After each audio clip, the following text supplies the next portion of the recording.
রে তোর চোখের কি এলো? জমিদার আমার চোখ তুলি লিয়েছে। জমিদার তোর চোখ তুলে নিল? ওর বুকে চোখ টোক মারিছিলি মনে হয়। না গো ভাই, জমিদারের বুকে চোখ মারেনি, ওর বাড়িতে কাজে লেগেছিল। কাজে লেগে গেলছিলি তোর চোখ কেন তুললো? জমিদার একটা শর্ত দিয়েছিল, কাজ করতে করতে তুই যদি ক্লান্ত হয়ে যদি আরাম করতে চাস তাহলে তোর এক চোখ তুলি নিবো।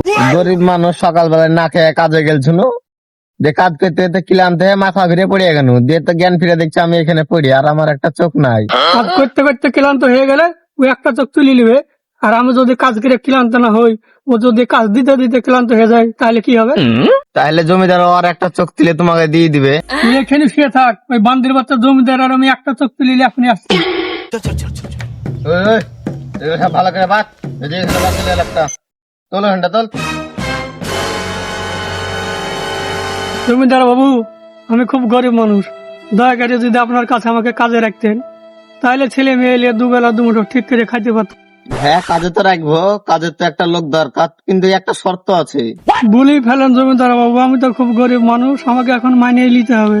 দেখো বাড়া, কাজ করবা ঠিক আছে, কিন্তু কাজ করতে করতে ক্লান্ত হয়ে গেলে যদি আরাম করার চেষ্টা করো তাহলে কিন্তু তোমার একটা চোখ তুলে নেওয়া হবে। জমিদার বাবু, আর আমি যদি কাজ করে ক্লান্ত না হয়, আপনার সব কাজ যদি আমি একদিনে ফুরিয়ে দিই তাহলে আপনি কি করবেন? পাগলা চোদা আছে নাকি?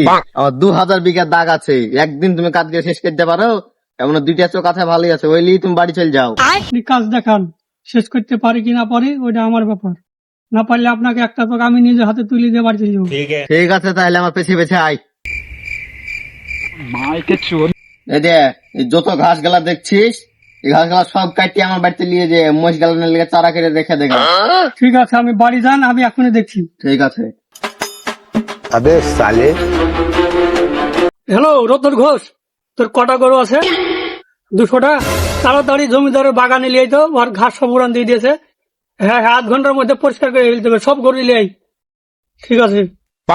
কে কার চোখ তুলবে এটা দেখতে পাবে পার্ট 2 এ।